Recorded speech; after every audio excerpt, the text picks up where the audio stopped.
reason we believe in Christianity is because an event occurred, the resurrection. Now, I have to ask you this. Why would the Jewish writers of the New Testament, all were Jewish with the exception of Luke, why would they invent a resurrected Jesus? Why would they say that a man who claimed to be God rose from the dead if it didn't happen? They thought that would be blasphemy for a man to claim to be God. And why would they invent a resurrected Jesus? They already thought they were God's chosen people. They had no motive to invent a resurrected Jesus. And certainly they could not have invented it in Jerusalem, where an empty tomb existed. In other words, ladies and gentlemen, the New Testament writers did not create the resurrection. The resurrection created the New Testament writers. There would be no New Testament if it wasn't for the resurrection. Now, even if the New Testament never existed, Christianity would still be true. Why? Because Christianity is based on an event, the resurrection. Do you realize there were thousands of Christians before a line of the New Testament was ever written? Why? Because an event occurred, the resurrection. You have to have more faith to believe it didn't occur than it did. And if God exists, and He does, and can create the universe out of nothing, then He can certainly resurrect Jesus from the dead. That's why we believe in Christianity. Reason that we believe Christianity is true is because the answer to 4 questions is yes. How about the first question? Does truth exist? Obviously, you hear people say all the time, there is no truth, or you got your truth, I got my truth, all truth is relative. When somebody says there is no truth, you ought to ask that person a question. You ought to say, is that true? Is it true that there's no truth? Because if it's true that there's no truth, the claim there is no truth can't be true, but it claims to be true. In other words, it's a self-defeating claim. Of course there's truth. If there was no truth, an atheist couldn't be right that there was no God. So there is truth. Question number 2, does God exist? There are several arguments for the existence of God. Let me just give you one. Even atheists today are admitting that space, matter, and time had a beginning out of nothing. Well, think about this, friends. If space, matter, and time had a beginning out of nothing, whatever created space, matter, and time can't be made of space, matter, and time. Now, when you think about a spaceless, timeless, immaterial, powerful, personal, intelligent cause, who do you think of? God. Now, we don't know it's the Christian God at this point, but we know it's a theistic God, a being who's beyond the world, who created the world. The third question is, are miracles possible? Obviously, Christianity can't be true if miracles are not possible. But the greatest miracle in the Bible has already occurred, and we have scientific evidence for it. What's that? I just mentioned it. The creation of the universe out of nothing. If Genesis 1:1 is true, every other verse in the Bible is at least possible. Because if there's a being that can create the universe out of nothing, can He do whatever He wants inside the universe? If He can create the whole show out of nothing? Of course. He can resurrect Jesus from the dead, or walk on water, or part the Red Sea. He can do any of that. So the final question, the fourth question, which gets us all the way to the Christian God, is the New Testament reliable enough to show us that Jesus rose from the dead? The reason we believe in Christianity is because an event occurred, the resurrection. Now, I have to ask you this. Why would the Jewish writers of the New Testament, all were Jewish with the exception of Luke, why would they invent a resurrected Jesus? Why would they say that a man who claimed to be God rose from the dead if it didn't happen? They thought that would be blasphemy for a man to claim to be God. And why would they invent a resurrected Jesus? They already thought they were God's chosen people. They had no motive to invent a resurrected Jesus. And certainly they could not have invented it in Jerusalem, where an empty tomb existed. In other words, ladies and gentlemen, the New Testament writers did not create the resurrection. The resurrection created the New Testament writers. There would be no New Testament if it wasn't for the resurrection. Now, even if the New Testament never existed, Christianity would still be true. Why? Because Christianity is based on an event, the resurrection. Do you realize there were thousands of Christians before a line in the New Testament was ever written? Why? Because an event occurred, the resurrection. You have to have more faith to believe it didn't occur than it did. And if God exists, and He does, and can create the universe out of nothing, then He can certainly resurrect Jesus from the dead. That's why we believe in Christianity.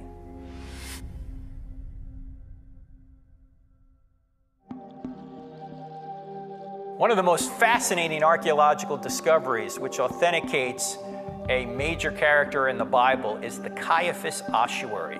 This was discovered in 1990 in Jerusalem. What's an ossuary? It's a limestone box that the Jews used from about 20 BC to 70 AD. What would happen if somebody important died? They would inter the body about a year later. They would take the bones out of the grave and put them in this ossuary, this limestone box, and reinter the remains.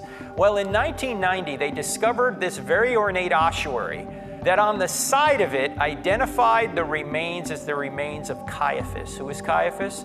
He was the high priest that sentenced Jesus to die. When Jesus said, "I am the Messiah, and you will see the Son of Man coming with great power on the clouds," Caiaphas tore his robe and said, "Blasphemy, this man must die." The man that sentenced Jesus to die, we not only know he existed, we have his bones. When they discovered this ossuary, they discovered the bones of a 60-year-old man and his family. There's only one Caiaphas known from history, and that's the Caiaphas of the New Testament who sentenced Jesus to die. We not only know he existed, we have his burial box. Another biblical character we know who existed via archaeology is Pontius Pilate. In 1961, in the coastal town of Caesarea in northern Israel, a stone was discovered which says Pontius Pilate, prefect of Judea. We not only know he existed from this stone, but Josephus, the Jewish historian who lived from 37 AD to about 100 AD, mentions Pontius Pilate in his writings. He also mentions Jesus. He also mentions James and John the Baptist and some other characters in the Bible. We know these people actually existed from archaeology, some of them, and also from writers like Josephus. Most, if all, the New Testament documents were written prior to 70 AD, and the sources from which the New Testament writers wrote go all the way back to the resurrection itself. Even an atheist like Bart Ehrman, a skeptic, admits that 1 Corinthians 15, verses 3 to 8, which talks about Jesus being resurrected from the dead and who he appeared to, goes all the way back within a year or two of the resurrection itself. This is very early data. Now, Paul wrote it down in 55 AD, but it's very early. In fact, Gary Habermas of Liberty University has identified 41 creeds, like the one in 1 Corinthians 15, which predate the writing of the New Testament. This is very early testimony, very difficult to be invented. Let me ask you a question. Let's suppose you are reading a history of Lower Manhattan, and you read the story of the Twin Towers being built. When the book is over, there's no mention of the towers being destroyed on 9/11. When are you going to assume that book was written? Prior to 9/11, obviously. Well, the New Testament doesn't mention an event that was even more dramatic than 9/11, and that is the destruction of Jerusalem and the temple in 70 AD. Jesus predicts it in his Olivet Discourse, but nobody ever says, look, Jesus was right. Why not? Because the documents were written prior to 70 AD. In fact, even John, which is thought to have been written late, even John in John chapter 5 talks about a pool of Bethesda was destroyed. The pool of Bethesda was destroyed in 70 AD, yet John is speaking of it as if it's still standing when he's writing. Even the book of Revelation indicates it seems that the temple is still standing. There is positive evidence that the New Testament writers are likely writing prior to 70 AD. Have you ever lied to make yourself look good? Yeah, of course you have. Now, have you ever lied to make yourself look bad? No, you would never do that. And the principle of embarrassment goes like this. If there's something embarrassing in the text, it's probably true, because the authors would never make themselves look bad, just like you would never lie to make yourself look bad. Well, the New Testament documents are filled with embarrassing details that they never would have invented. For example, the New Testament writers depict themselves as dim-witted. They don't understand what Jesus is saying. They don't understand his mission. In fact, they don't really get his mission until he's already ascended to heaven. And then they go, wow, I could have had a V8. Up to that point, they didn't know. Peter, their leader, is called Satan by Jesus. That's embarrassing. And of course, Peter says, look, Lord, I'll never deny you. What does he wind up doing? He winds up denying the Lord 3 times. This is their leader. And then if you look in Galatians chapter 2, you see Paul rebuking Peter for being wrong about a theological issue. Why are 2 apostles arguing over theology in the Bible if they're making this up? They're not. It's embarrassing, but they're telling the truth. And then at the crucifixion, the disciples run away. Why would they run away?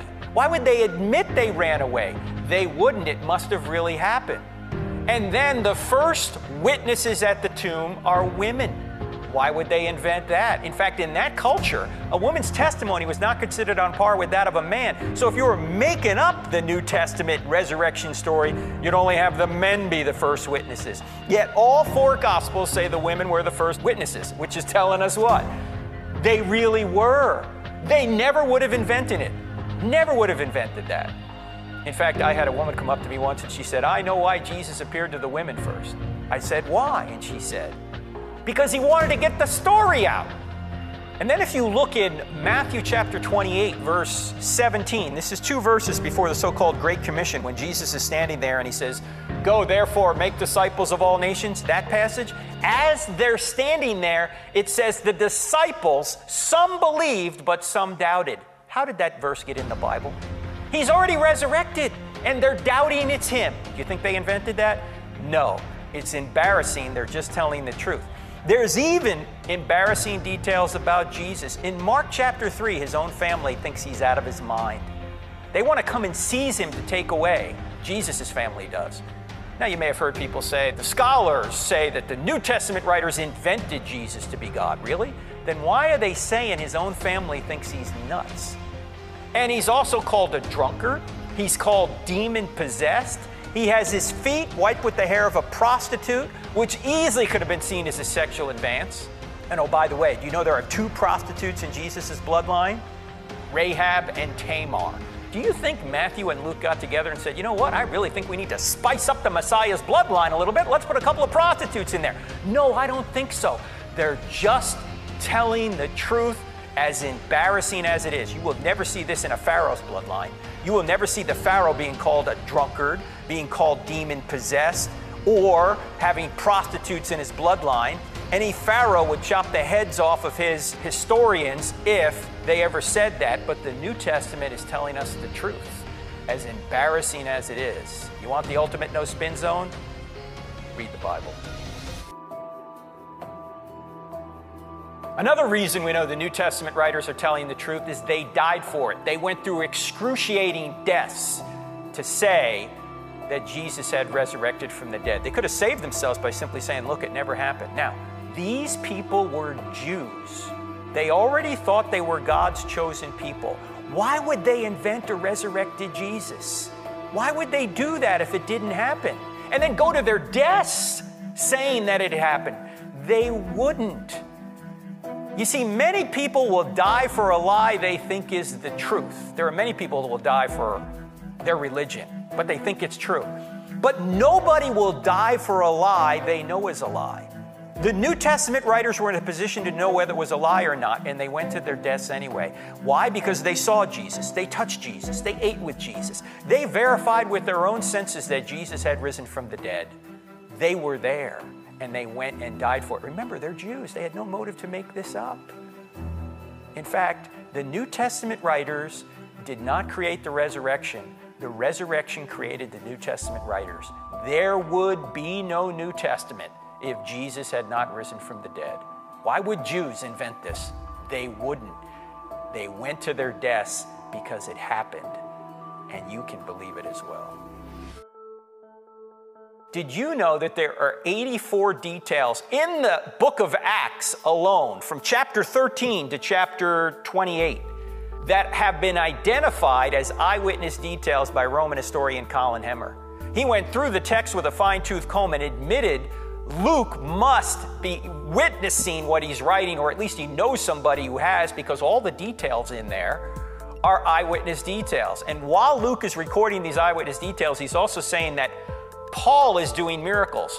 Now, why would Luke get all these little eyewitness details right and then lie about the big issue like miracles? He wouldn't have. He's telling the truth. Also, there are 59 historically confirmed or historically probable eyewitness details in the Gospel of John alone. These couldn't have been made up. John was either an eyewitness or he knew eyewitnesses. So you have early and eyewitness testimony in the New Testament documents.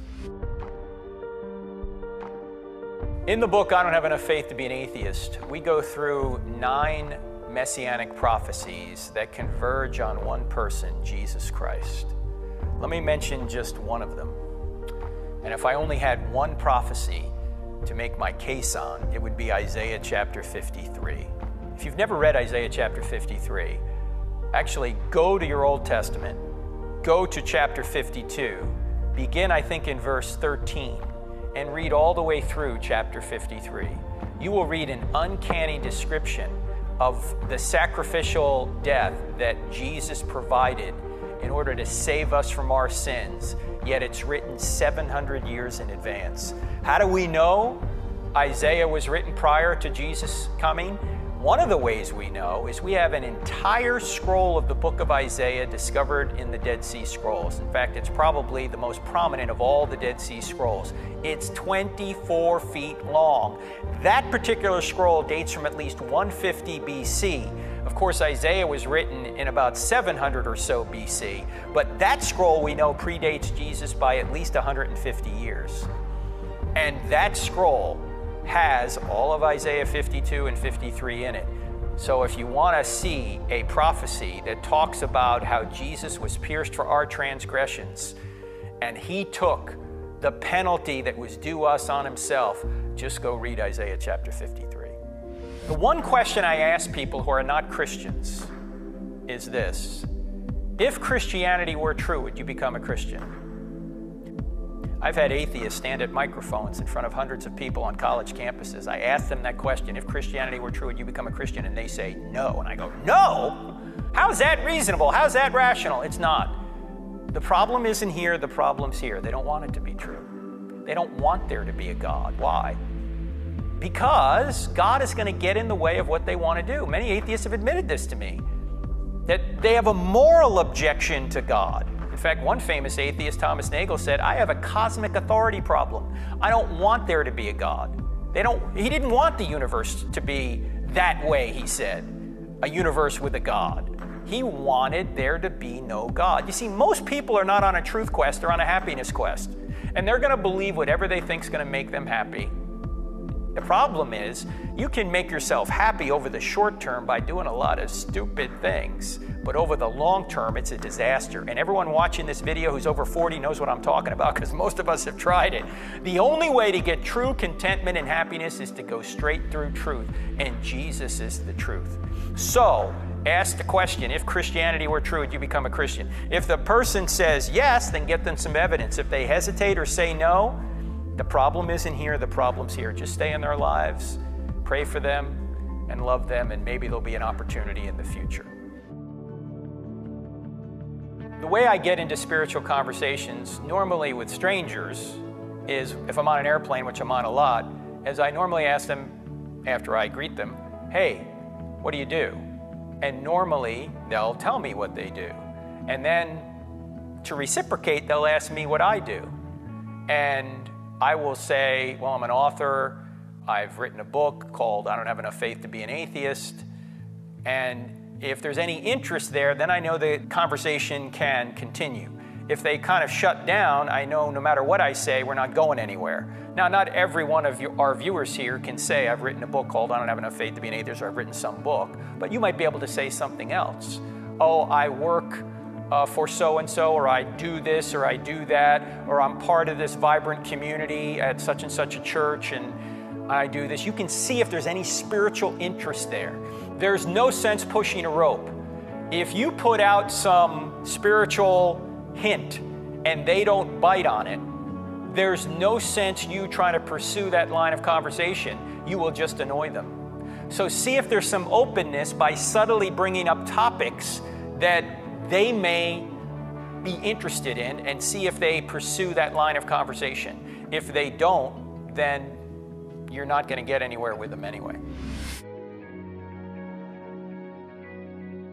A lot of times I get a question that's controversial about a moral issue. Say it's homosexuality, abortion, divorce, whatever it is. And people will ask, well, what do I think about it? Well, you know, you really can't answer that question unless you know what the purpose of life is. You can't know whether something is good or bad unless you know what the purpose of life is. Question, what is the purpose of a football game? Well, the purpose is, obviously, to score more points than the other team. Well, what if there wasn't a purpose to a football game? Would there be a way to tell whether or not a touchdown was better than an interception if there was no purpose to the game? No, there'd be no way to tell whether a touchdown was better than an interception unless there was a purpose to the game. The same thing is true with life, ladies and gentlemen. If there's no purpose to life, there's no right or wrong way to live it. Yet I hear many friends on the other side of the aisle who are atheists or they deny God exists. They say there are certain right ways to live and certain wrong ways to live. And there are certain rights they have that they have, regardless of what I think about or what you think about them. Well, look, if there's no purpose to life, you can't say there's no right way to live it. There are no rights, there are no wrongs unless God exists, unless there's a true purpose to life. Just like there are no right plays or wrong plays if there's no purpose to a game. Everybody worships something. Everybody has something at the top of their priority list. What is it for you? Is it your job, your family, your bank account, another person, prestige, notoriety, material things, fame? What is it? Maybe it's the approval of your parents. There's something that is at the top of your priority list. Everybody is worshiping something. It seems to me there's only two categories of things you can worship. Something that's transcendent or something that isn't. What are you worshiping? If you try and put things in this world in the spot reserved for the transcendent being, God, you and I will never achieve contentment. The only way to get true contentment is to put God, Jesus, who lived the perfect life and died for you and me, is to put Him at the top of your priority list, the only true thing that you worship. Other things are worthy of your love and your attention, but if any of those things get above Jesus, you will never experience the contentment and the satisfaction that you seek and I seek.